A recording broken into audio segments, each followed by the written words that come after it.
Historia, libros y banderas, el podcast de agricultura sobre nuestro pasado, política, textos y propuestas para conocer y comprender los grandes cambios que vive Chile y el mundo. El historiador y académico Alejandro San Francisco, junto a un invitado, con una relajada pero profunda conversación, analizarán los cambios que vive hoy nuestra sociedad. Historia, libros y banderas, con el historiador y académico Alejandro San Francisco.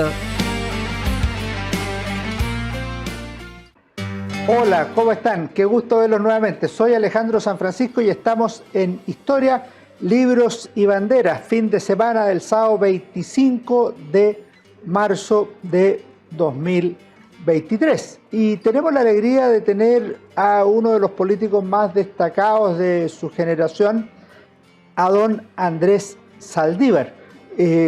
Yo sí ocuparía el programa si me dedico a resumir su currículum, así que voy a decir solo unas pocas cosas. Él fue ministro de Estado del presidente Eduardo Frei Montalva y después fue nuevamente ministro de la presidenta Michelle Bachelet. Fue también estudiante de Derecho en la Universidad de Chile y una figura destacada en el ámbito parlamentario, donde no solo fue elegido senador en diversas oportunidades, sino que además alcanzó la presidencia del Senado con esa impronta de ser un lugar de búsqueda de acuerdos y donde no hubiera solo pelea pequeña partidista, sino que hubiera un sentido nacional de la política. Andrés Saldívar además ha ejercido esa máxima distinción que puede tener un militante de la Democracia Cristiana, partido al que se afilió desde muy joven, fue presidente de su partido, semiclandestino según dice él, ya vamos a hablar algo de eso, en 1976, pero también fue presidente de la Internacional Demócrata Cristiana y volvería a ejercer el cargo en la DC. Y como si fuera poco, hoy lo vemos de candidato al Consejo Constituyente por Aysén. Incombustible Andrés Saldívar. Muchas gracias por acompañarnos en Historia, Libros y Banderas. Muchas gracias, Francisco. Alejandro, muy realmente generoso de tu parte todo lo que has dicho, pero efectivamente me ha tocado recorrer durante todo el periodo de mi vida desde muy joven diversos cargos públicos y diversas responsabilidades, fuera del ejercicio de mi profesión, que en algún momento también lo tuve que hacer porque había que sobrevivir. Y además me casé. Así es, pues. Muy joven, tenía 23 años. 23 años, así como fui ministro muy joven, me casé muy joven. Bueno.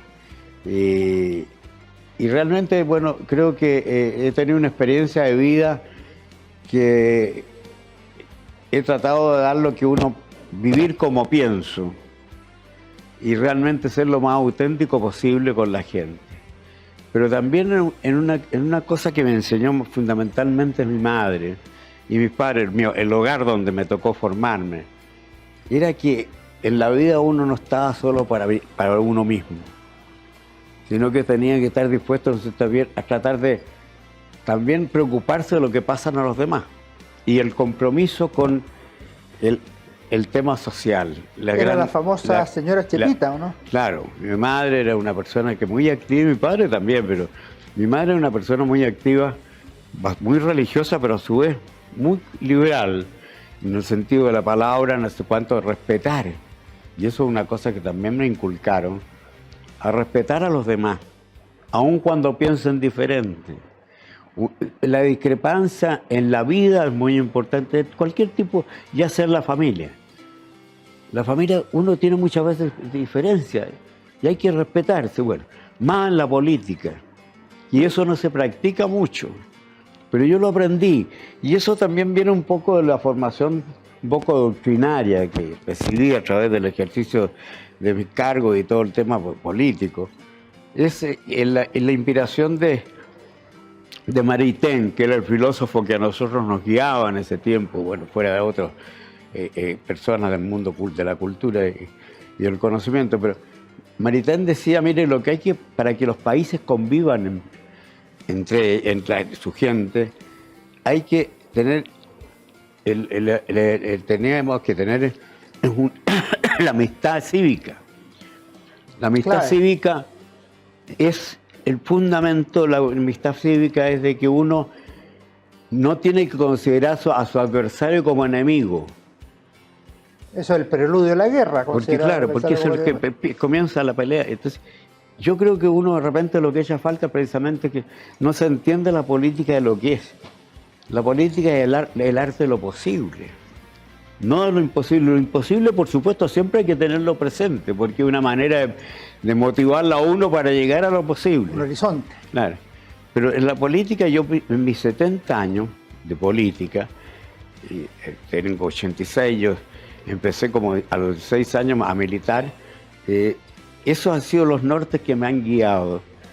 Y he sido testigo de muchas cosas que lo he querido contar, como Andrés, tú lo sabes. La gente se puede estar preguntando por qué invitamos a Andrés Saldívar. Bueno, acaba de publicar un libro el 2022, El Chile que he vivido, con una portada muy ilustrativa con Eduardo Frei Montalva, don Eduardo. Y este es un libro que yo me leí, Andrés, y repasa su vida política, pero es más que eso, es unas memorias curiosas, porque junto con narrar lo que usted ha hecho, hace una reflexión sobre el Chile de los últimos 50 años del siglo XX y los primeros años del siglo XXI. ¿Qué lo motivó a hacer este libro? Que lo escribió en parte en pandemia, según supe. Sí. Mira, mi decisión era no escribir. Varias personas me hicieron... Yo tengo un gran archivo político. Desde que comencé, tuve esa manía de guardar todo y hice un gran archivo. O sea, tenía todo un material, más la vivencia y la memoria, que también es importante. Pero me dije, ¿por qué tengo que escribir? Para provocarme más problemas, para que después alguien salga diciéndome que yo no está de acuerdo conmigo, está de acuerdo conmigo. Lo digo al comienzo del libro. Y tuve un tiempo de reflexión, de si lo hacía o no lo hacía. Pero mi inclinación era no hacerlo, para evitarme discusiones a lo mejor. Y sobre todo en el tiempo que estamos viviendo. Sin embargo, tomó la decisión porque llegué a la conclusión que yo tenía un deber de dejar por escrito lo que era la versión de lo que yo había vivido y otros, que era diferente a la versión que muchas veces ha traducido históricamente en estos últimos tiempos. Y entonces dije, voy a contar mi verdad, tratando de decir la verdad, lo que yo pensaba, no porque el otro no dijera la verdad.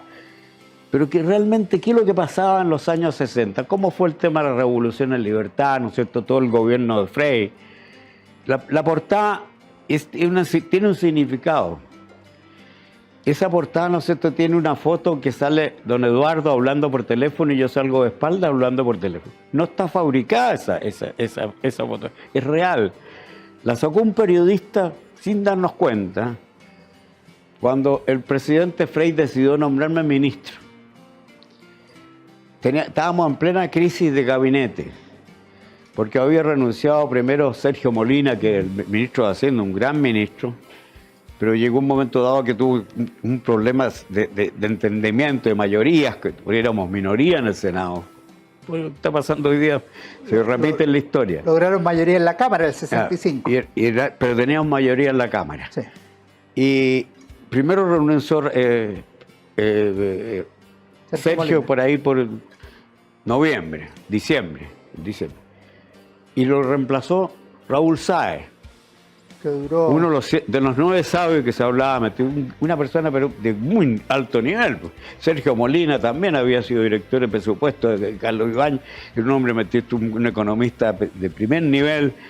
Y yo, que era una estudiante que había recibido de abogado, había sido subsecretario de Hacienda de Sergio Molina, por lo tanto estaba dentro del gabinete, y producía la crisis. Don Eduardo me llama para decirme que quiere que yo me integre al gabinete y me nombra ministro de Economía junto con Raúl Sáez en Hacienda.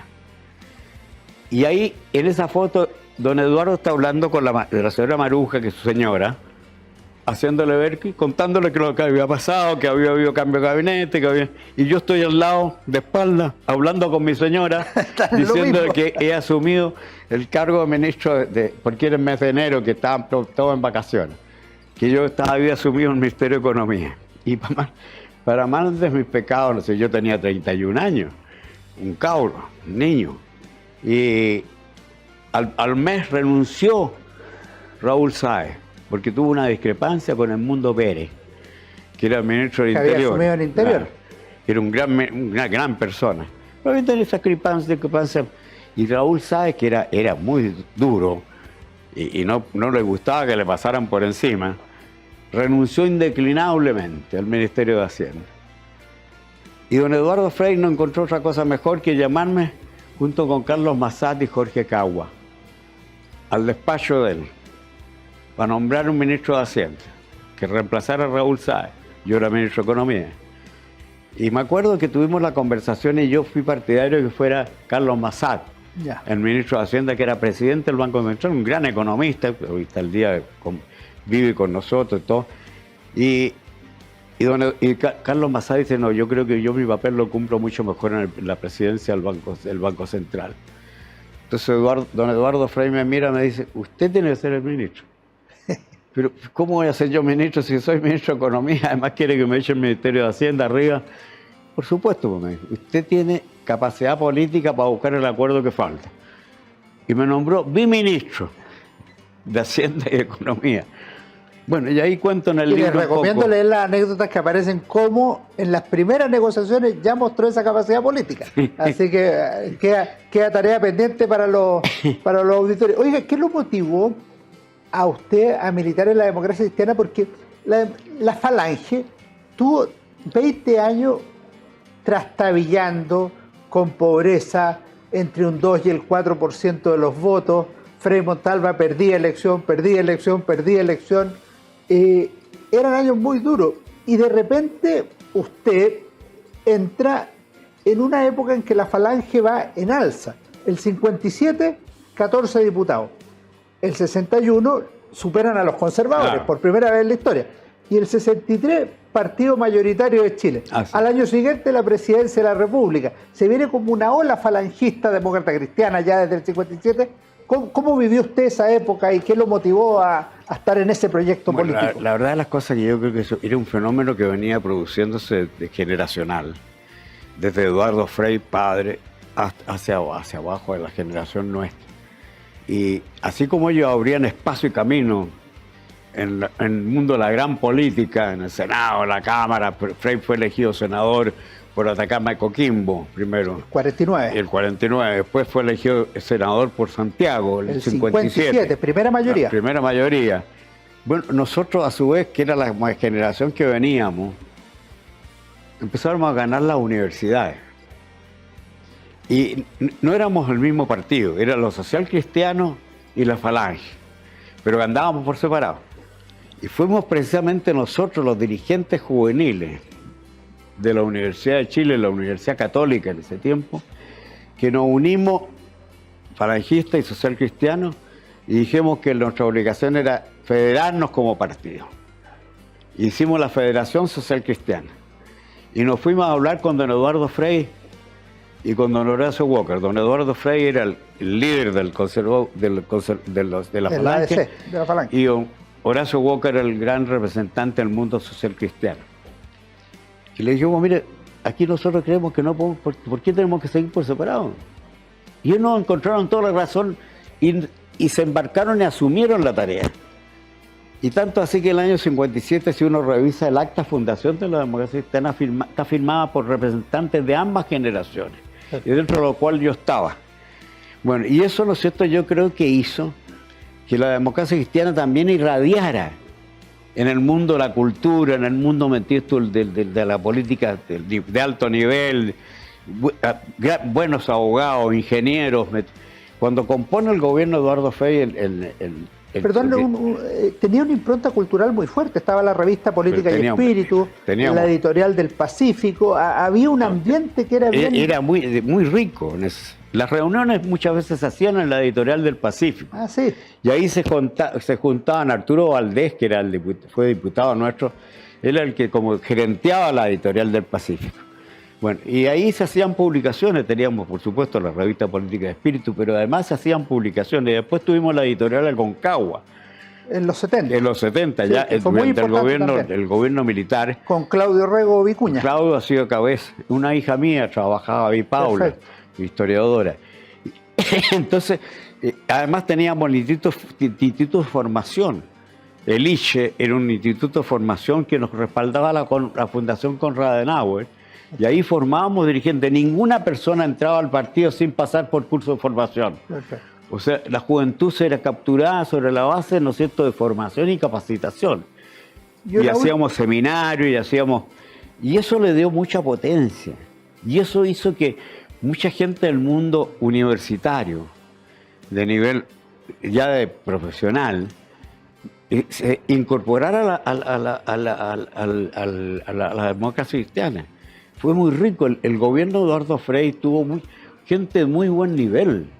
No porque uno estuviera metido ahí, pero en general de muy alto nivel y gran capacidad. Y por eso se hicieron reformas y cosas con bastante contundencia, porque se tenía conocimiento de los temas que se trataban. Y brevemente, ¿cómo vivió usted la noche del 4 de septiembre de 1964, cuando esto que parecía tan lejano en algún minuto estaba a las puertas, que era llegar a la Moneda con su candidato y con el programa que habían definido? Bueno, yo lo cuento en mi libro también, no sé, porque efectivamente mi libro, y tú lo dijiste muy bien, no es una biografía. Yo no quise hacer una biografía. Quise hacer un relato de mi experiencia, de lo que yo había visto y vivido, y por eso que no solo aparezco yo, sino que aparecen muchos otros, que no soy yo. Bueno, ahí el tema del de la elección de Frei en el año 64, de septiembre, Frei había tenido una candidatura anterior, el 58, que habíamos perdido. Y Frei pero habíamos aumentado mucho la votación. Con el 20% de los votos. Sacamos muy buena votación. Frei no se fue para la casa.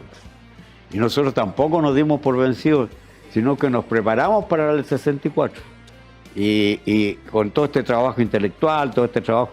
Y a mí me tocó en el año 64, 63, que Frei me llamara. Yo estaba un poco incluso separado un poco la política, estaba recién casado y me había casado hacía 3 años y tenía 3 hijas.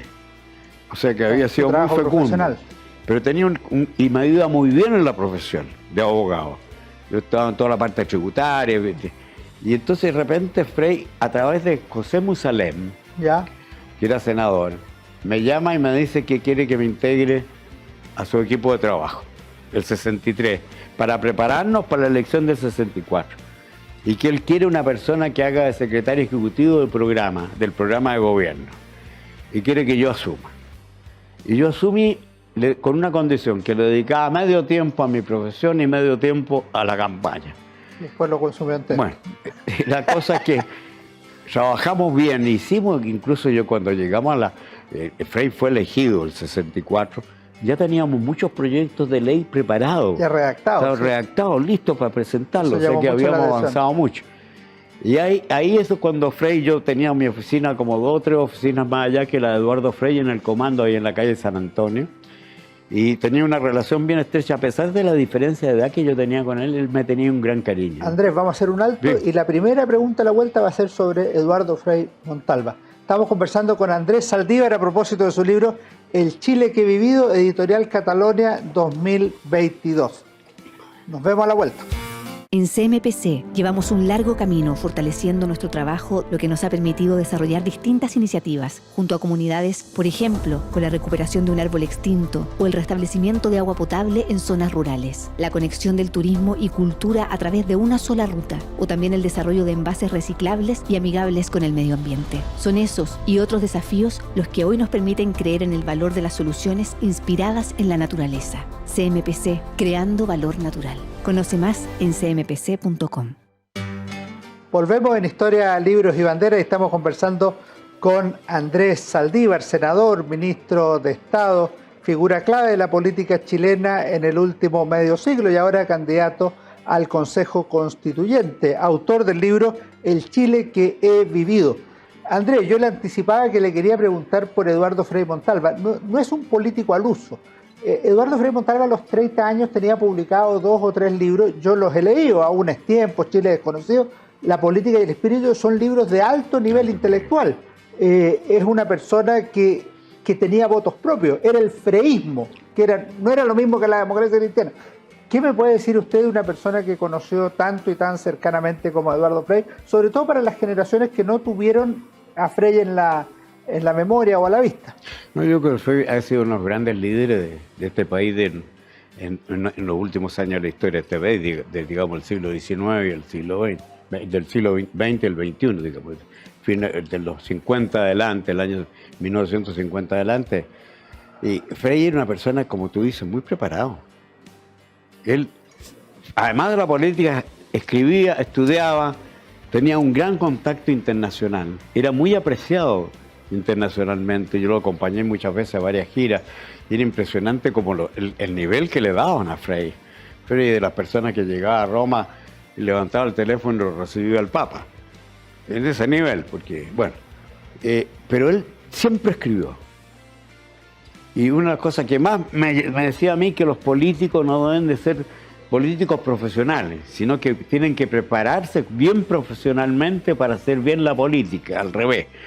Y él escribió más o menos 20 libros, sí, dentro de todos hasta el último. Escribió, ¿no es cierto?, cosas de pensamiento, el humanismo cristiano, un librito pequeño. Libro amarillo. De mucho contenido, sí, de ideológico, valórico. Él creía mucho, ¿no es cierto?, en la tarea que él estaba asumiendo. Incluso nosotros decíamos que Frei era como un árbol en un macetero. El partido era el macetero, pero Frei sobrepasaba el árbol, iba mucho más allá que el árbol. Y tenía razón, porque en la política, los partidos políticos somos siempre más reducidos, nos creemos más grandes, pero somos más reducidos.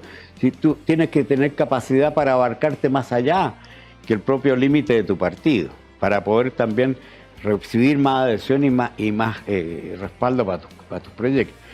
Frei fue una persona muy visionaria.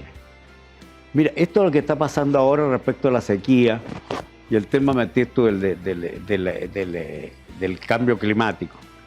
Si uno se lee el último mensaje de Frei del 70, el 21 de mayo, él ya hace un llamado. Y es porque él decía, mire, el desierto está llegando ya cerca de Santiago. Incluso hubo personas que hablaban de hacer la carretera hídrica de Valdivia hasta Santiago, o sea, transmitir agua. ¿Por qué? Porque se veía, él lo veía, el tema ambiental. Para él era un tema fundamental, la conservación del medio ambiente. La visión que él tenía de la participación ciudadana. Cuando él me encargó el proyecto de las juntas de vecinos, y lo llamábamos organizaciones intermedias, que eran todas las organizaciones gremiales, como los colegios profesionales, los centros de alumnos, los centros de padres. Él creía mucho en la necesidad de organizar la comunidad. Y las juntas de vecinos tenían por objeto precisamente de que la gente solucionara sus propios problemas en la base misma. Las juntas de vecinos fueron después desvirtuadas y perdieron, porque era una manera de llegar a la gente. Frei, en ese sentido, durante su gobierno financió los sistemas de autotrabajo. La gente muchas veces pavimentaba sus propias veredas. A través de sus juntas de vecinos se organizaban. La operación Sitio de Frei era una expresión de la participación de la gente. Había una gran demanda de vivienda, más déficit que el de hoy día. Bueno, ¿y qué es lo que hizo Frei? Me acuerdo con el intendente Sergio Saavedra. Pues mire, donde estén los terrenos, busquemos. Vamos a entregarle a cada familia un terreno de 200 metros. Pero se lo vamos a dar con pavimento, vereda y una caseta sanitaria.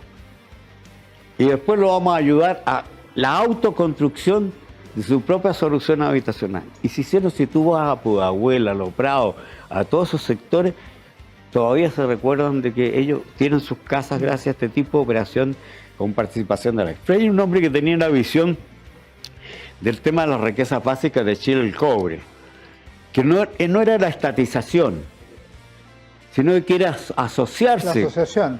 De asociarse, que el Estado recibiera los beneficios y a través del Estado que esto pasara a la gente. Y vino el programa de chilenización del cobre y yo participé en las negociaciones. Frei tenía la visión, suponte, el tema del metro en Santiago. Nadie quería construir el metro porque decían que no tenía rentabilidad social. Y a mí me llamó el ministro de Hacienda y me dijo, mire, hay que financiar el metro.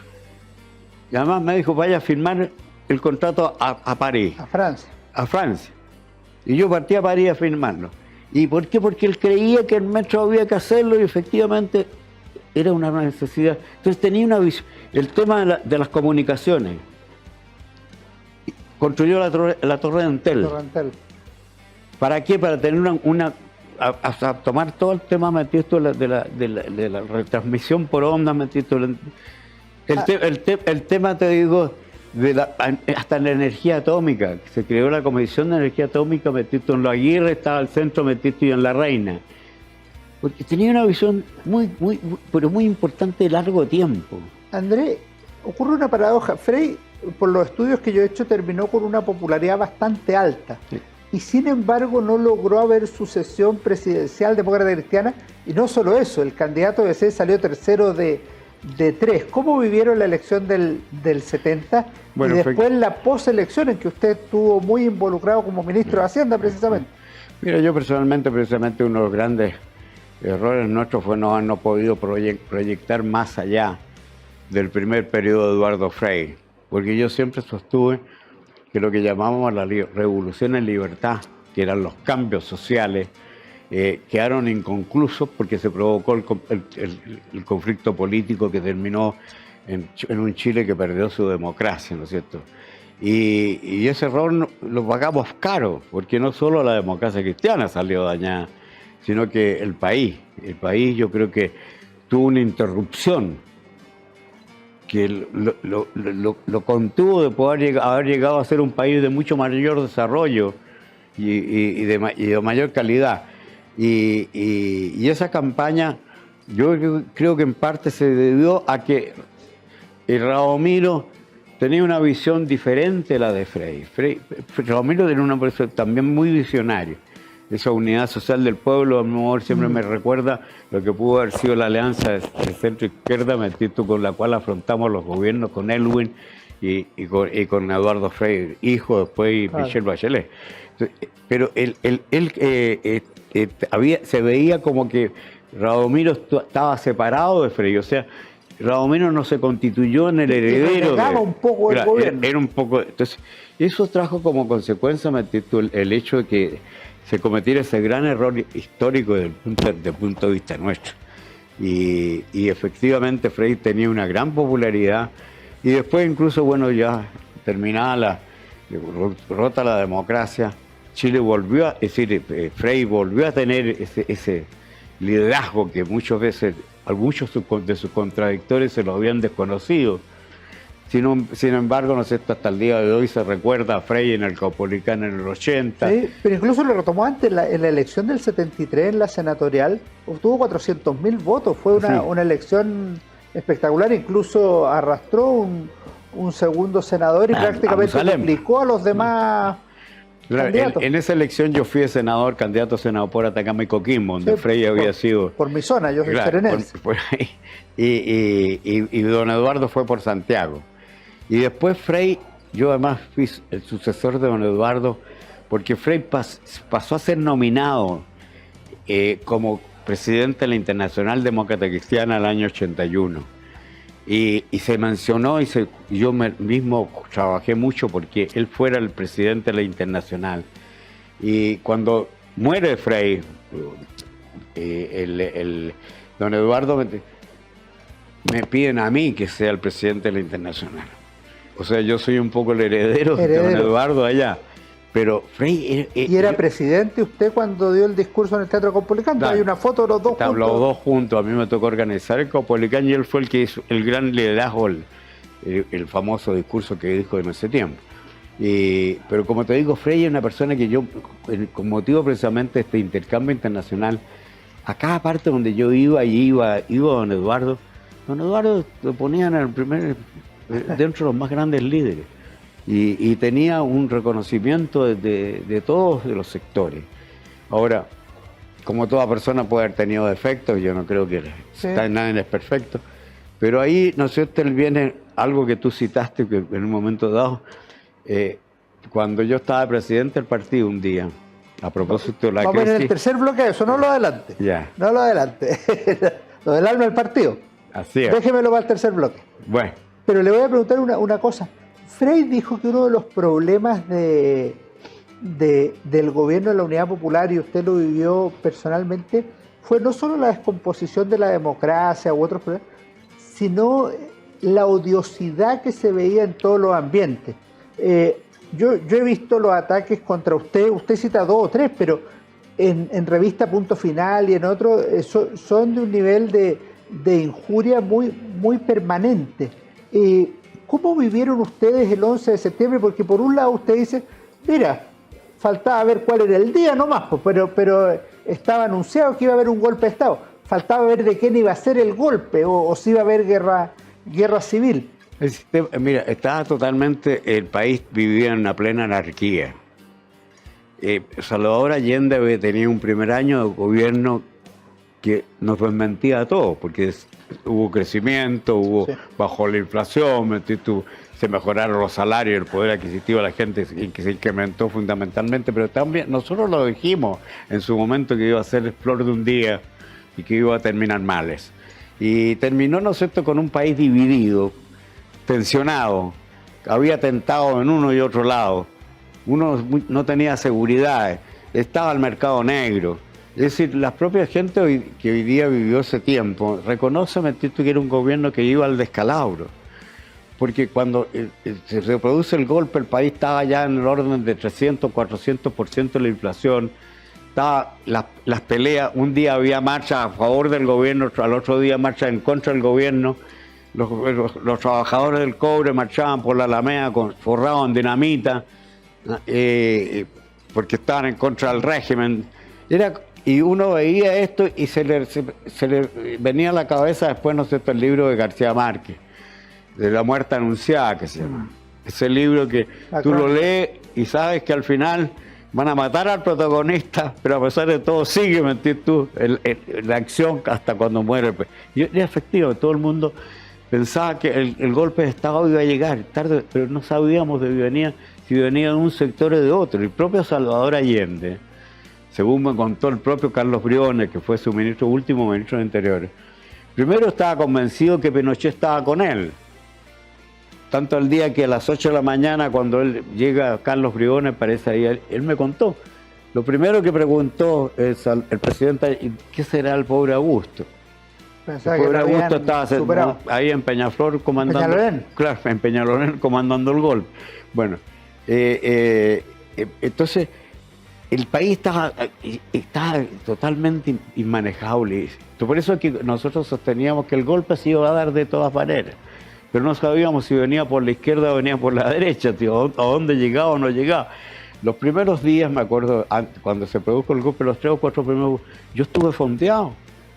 Sí, pues ustedes tenían una planificación para irse a otras casas. Y nos fuimos. ¿Por qué? Porque no sabíamos si el golpe venía de un lado o otra mano, o cómo vendría. Entonces, yo creo que fue un periodo de tiempo muy complejo que se desintegró la sociedad chilena. Y en definitiva terminamos con la democracia y terminamos con un periodo, un gobierno militar, ¿no es cierto?, de largo. Tú contó para qué hacemos, recuerdo lo que correspondió, pero... Vamos a ir en un minuto más porque ahora tenemos un nuevo alto, el último, y luego volvemos al tercer bloque de esta interesante conversación con Andrés Saldívar, el Chile que he vivido.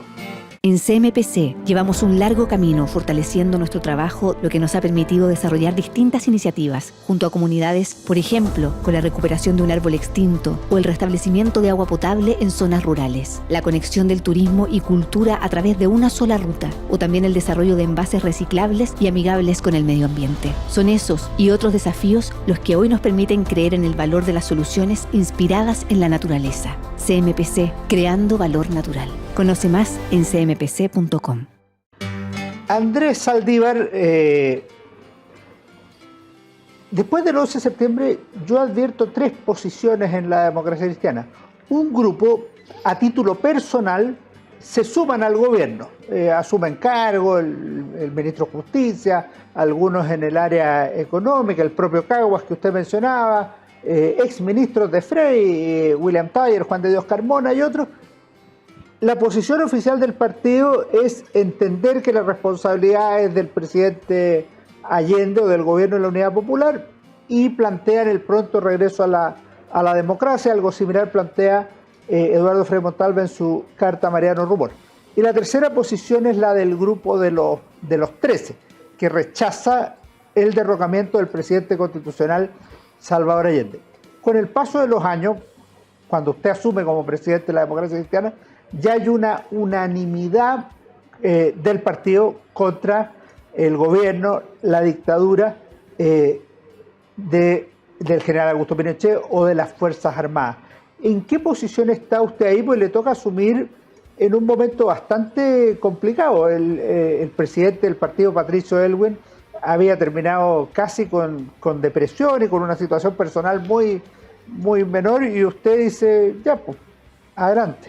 Bueno, mira, la verdad las cosas que efectivamente en la democracia cristiana, por lo demás no es una novedad, siempre han habido tendencias internas en competencia, pero siempre nos ha unido los valores que llamamos, ¿no es cierto?, los valores del alma al partido. Si tú ves las declaraciones claro, una declaración de los 13, una declaración oficial del partido que presidía Patricio Aylwin, con la cual participó Eduardo Frei, en la cual yo también estuve de acuerdo, en la cual reconocíamos que el golpe era un hecho que se veía venir y que no lo habíamos provocado ni participado en él nosotros para hacerlo realidad. Pero y ahí a lo mejor puede ser que hayamos cometido un acto de ingenuidad. ¿Por qué? Porque nosotros creímos en el bando número 1 que decía que se iba a reponer la democracia en el más corto plazo posible, el famoso... Bueno, el bando. Claro, el bando 1. Y los otros, los del 13, que a lo mejor eran más certeros, y yo se lo escuché al propio Bernardo Leighton decírmelo. Miren, Andrés, cuando entran los militares no salen nunca, man. Es el problema. Entonces, ese grupo, ¿no es cierto?, tenía la visión de que el golpe militar iba a perdurar en el tiempo largo y que había que oponerse.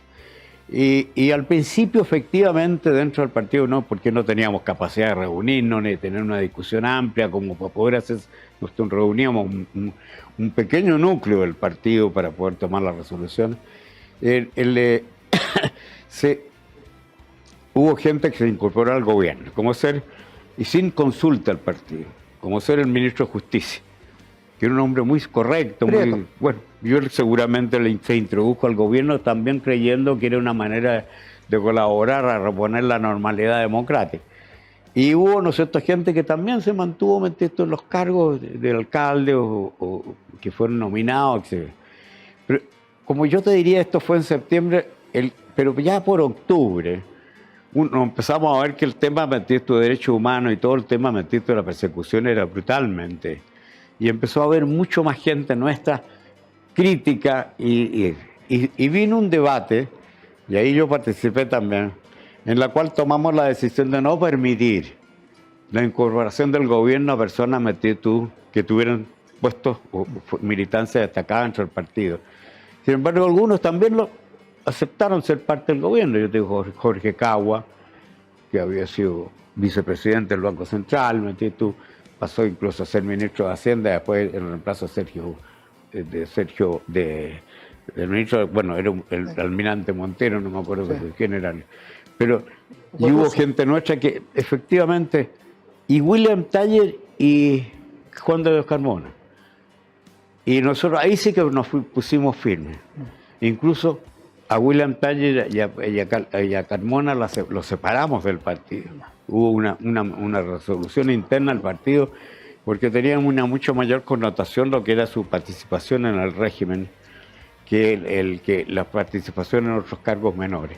Andrés, hay un consejo que le da Eduardo Frei que usted iba a anticipar, que yo lo encontré muy, muy notable, cuando en la etapa de dificultad o que usted llama de semiclandestinidad entre el 76, cuando usted asume, y el 80, le dice: Andrés, hay que cuidar el alma del partido. ¿Cómo recuerda usted eso y qué significado tiene? Mira, efectivamente, yo siempre me recuerdo de ello porque para mí quedó muy marcado. Yo cuando asumí la presidencia del partido el año 76, como tú bien señalas, porque Patricio Aylwin se sintió tenía casi una situación de tensión y cansancio por cómo ejercer la tarea de presidente del partido. Me recuerdo que yo iba muchas veces, trataba de hacer reuniones aquí en las comunas, en algunas partes, pequeñas reuniones. Y bueno, y empezó a ver pues que yo iba a algunas reuniones y al día siguiente tomaban preso a la gente de la casa donde se había hecho la reunión. Incluso en regiones. En regiones me pasó que en la casa José Luis del Río, su señora, la Piruca, que era muy amiga nuestra, yo pasé por hacer una gira para volver a Copiapó, a tomar contacto con la gente, y al día siguiente yo iba en camino de La Serena a Copiapó y tomaron presa a la señora José Luis del Río con su hija y con una guagua. Entonces yo estaba realmente, llevaba poco ejercicio en el cargo, pero ya estaba agotado. Y pasé una noche por la casa de don Eduardo a conversar con él. Y le conté todo esto, le dije, mire, me pasa esto. Y ahí es donde él me hace la famosa frase. Me dice, mira Andrés, aquí lo que hay que hacer es tratar de sostener y mantener y cuidar el alma del partido, que son sus valores. No van a poder destruir el cuerpo, perseguirnos, exiliarnos, todo eso. Pero si somos capaces de mantener el alma del partido, vamos a volver a resurgir con un cuerpo más fuerte que el que hoy día tenemos. Y yo me acordé mucho de eso cuando fue el resultado del plebiscito del año 88. Esa noche, el 5 de octubre, yo me acordé de Frei. Porque cuando vi la gente, el entusiasmo y todo el crecimiento, y efectivamente, la democracia cristiana amaneció después del 5 de octubre ya del 88, y ya la elección de Elwin, apareció como el primer partido político con mucha fuerza. Y alma. Entonces Frei tenía toda la razón. Ahora, y lo que hemos perdido en este tiempo, precisamente muchas veces, es que nos olvidamos del alma del partido y nos preocupamos más de nosotros. Eso se ha notado en la etapa de... Estamos en un problema, en una crisis compleja. Sí. Pero yo tengo fe en que podamos recuperarnos, porque creo que existen los elementos como para poder hacerlo y porque creo que el pensamiento nuestro tiene una importancia dentro de lo que es la cultura política y cívica de este país. No vamos a alcanzar a ver el tema, pero yo tengo el deber de mostrarlo. Lo del exilio no era un decir. Andrés Saldívar tuvo un tiempo en el exilio después del plebiscito del 80 y fruto de eso es uno de los libros que él ha participado, Exilio en Madrid, que es una entrevista muy interesante que yo tuve el deber de leer por razones profesionales y que vi que se convirtió en una figura internacional, Andrés Saldívar, en ese tiempo, que aparece narrado ahí, y los invito a leerlo, porque le quiero preguntar ahora por la concertación, la Alianza Democrática en la concertación. Usted, antes de que surgiera la Alianza Democrática, usa ese sintagma, dice se necesita una gran alianza democrática entre la democracia cristiana y la izquierda socialista democrática, no el Partido Comunista que estaba por la violencia. Exactamente. Y después la Alianza Democrática no solo es fundamental para el triunfo de octubre del 88, sino para la victoria de Patricio Aylwin, y son 20 años de gobierno. ¿Cómo los evalúa usted en un contexto donde socialmente algunos le echan la culpa a la concertación, que desde otro punto de vista, esta es mi visión al menos, tuvo de los gobiernos más exitosos de la historia desde el punto de vista objetivo? La verdad las cosas... Bueno, en el libro dedico un capítulo a ese tema, de lo que fue y hay que pensar de lo que fue el gobierno de concertación para Chile. Yo creo que fue la alianza política más exitosa que ha habido en Chile. Porque lo que hicimos en el año 64 con Eduardo Frei lo hicimos como partido único. Bueno, no es porque lo quisiéramos, sino porque no teníamos la capacidad de alianza con el mundo radical, sobre todo que deberíamos haber tenido alianza desde muy comienzo para dar estabilidad. Yo creo que el gobierno de la concertación hoy día, después lo que tú ves el último gabinete, ¿cuántos vienen de la concertación? Sí. Entonces yo creo que hoy día se está reconociendo, incluso por quienes son nuestros críticos, que hoy día son el gobierno. El Frente Amplio fue, pero brutal crítico de la concertación, del gobierno de la concertación, con la famosa frase de no son 30 pesos, son 30 años. Y lo cual yo creo que está siendo desmentido por los propios hechos y la propia realidad. Ahora, yo siempre creí que esa alianza era necesaria para darle estabilidad y gobernabilidad a este país. Y lo llegué al convencimiento precisamente por la experiencia internacional. que yo vi en Europa, en los países en los cuales me tocó convivir durante más de 3 años con motivo precisamente de mi exilio como presidente de la Internacional Democrática Cristiana. La alianza en Italia, de lo que se llamaba el pentapartido, era el mundo socialdemócrata, la democracia cristiana, el mundo liberal, hacían alianza.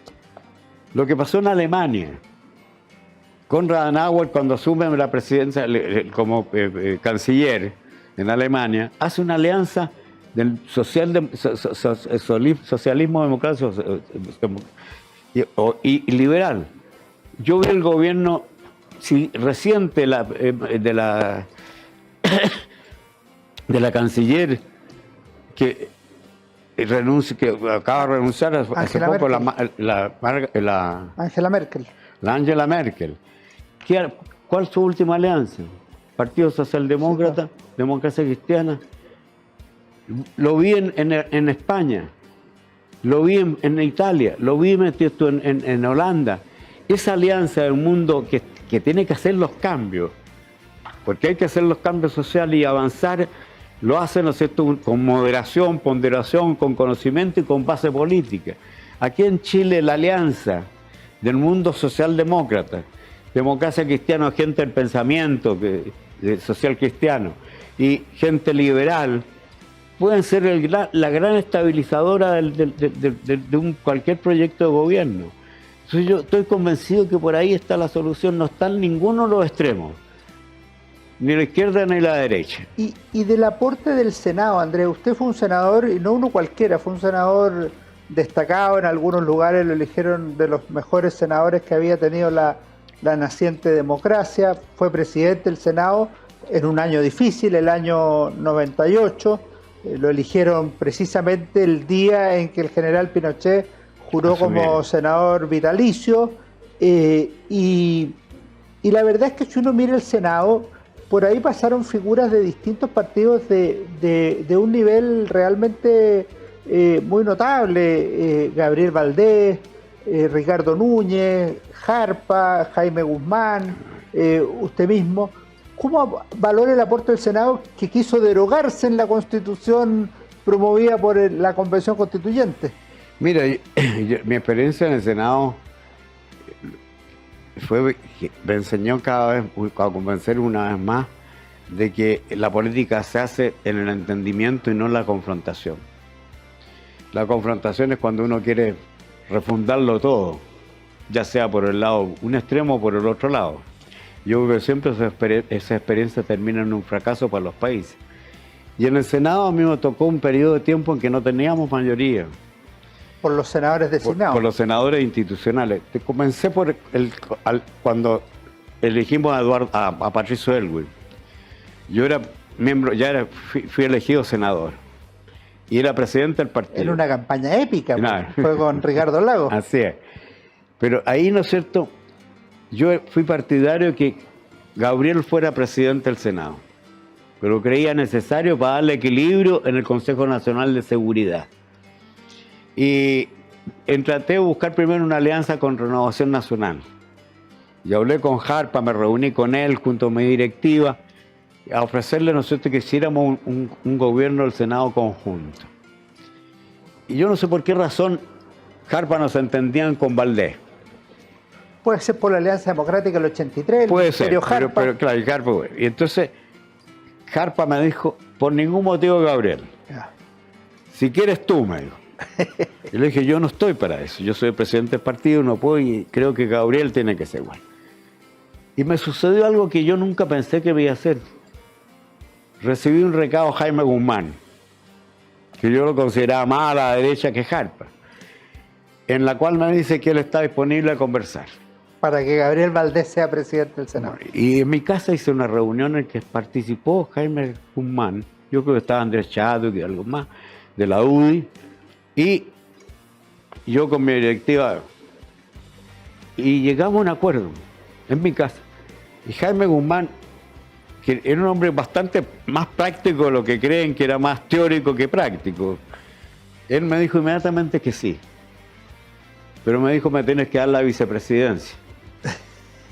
Entonces le dije, bueno, pues pongámonos de acuerdo.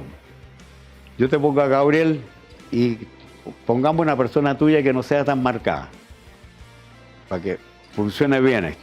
¿Quién? Eugenio Cantuaria. Y entonces se armó una mesa. La idea de que no fuera Jaime. Claro. No, porque Jaime hubiera producido y la gente no hubiera... Entonces se produjo una mesa y Jaime después fue muy opositor de lo que hacía. Jarpa participó mucho más en los acuerdos con nosotros que Jaime Guzmán. Así fue. Pero ahí logramos el primer Fue un gran muy buen acuerdo. acuerdo. Pero ahí yo también trabajé mucho con los senadores institucionales.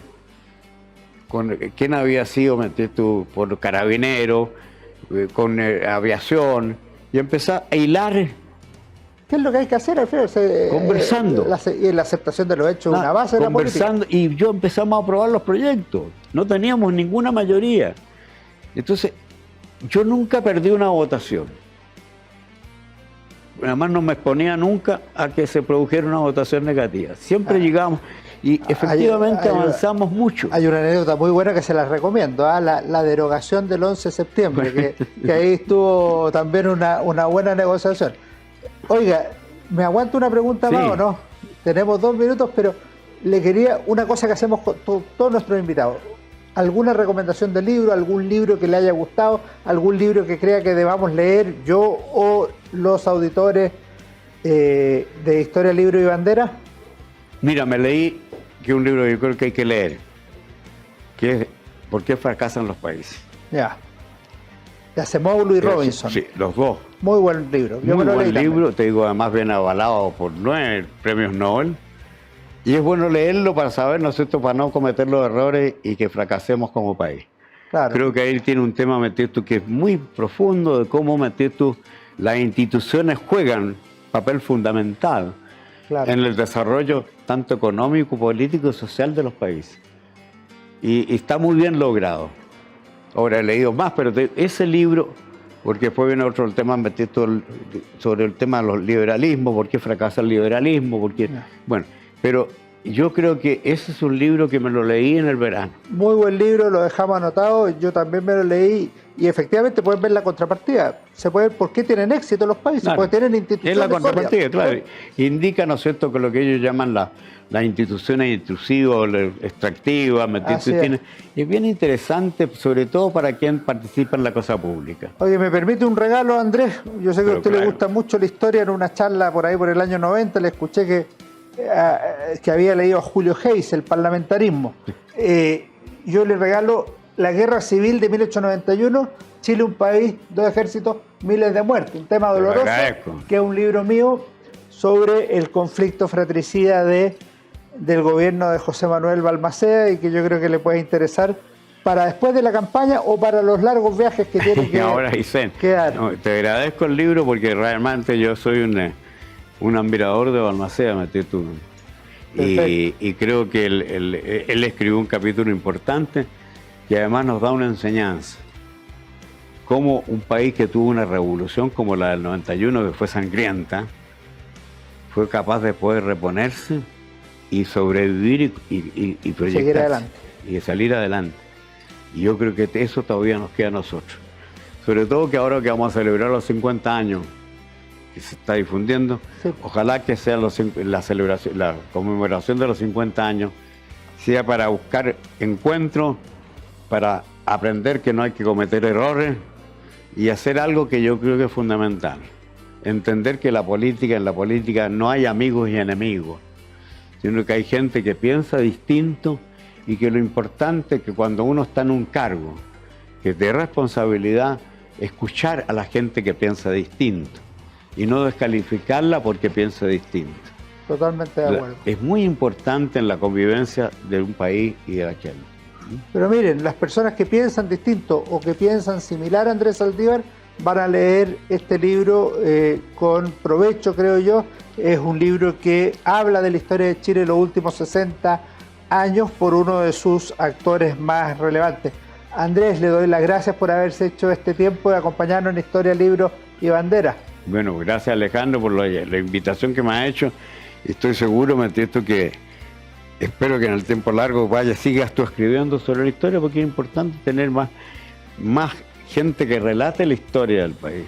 Yo creo que hoy día tenemos menos producción histórica que en otras generaciones. Muchas gracias, Andrés. Y volvemos luego en unos segundos con nuestra recomendación de libro de esta semana. Gracias por habernos acompañado con Andrés Saldívar y en unos segundos estamos con nuestra recomendación de libro. Hola, soy Alejandro San Francisco. Esta semana en Historia, Libros y Banderas queremos mostrar este libro de Jaime Castillo Velasco, Teoría y Práctica de la Democracia Cristiana Chilena. Castillo Velasco fue el gran teórico de los falangistas y en este caso hay una serie de artículos y textos que muestran el pensamiento del partido más importante de Chile en la segunda mitad del siglo XX. Por aquí circulan las ideas del comunitarismo y el socialismo comunitario, la tesis del camino propio, las posturas que sostienen rebeldes terceristas, pero también freístas, y las ideas que hay desde la lucha por llegar al gobierno, como también las que se sostienen en la moneda bajo Eduardo Frei Montalva entre 1964 y 1970. El libro a veces es descarnado para mostrar las divisiones al interior del falangismo, así como se pueden apreciar los momentos de unidad y los principios fundamentales que guían a la democracia cristiana. Esta semana en Historia, Libros y Banderas, Teoría y Práctica de la Democracia Cristiana de Jaime Castillo Velasco. Nos vemos en nuestro próximo programa. Que estén muy bien. Fue Historia, Libros y Banderas con Alejandro San Francisco.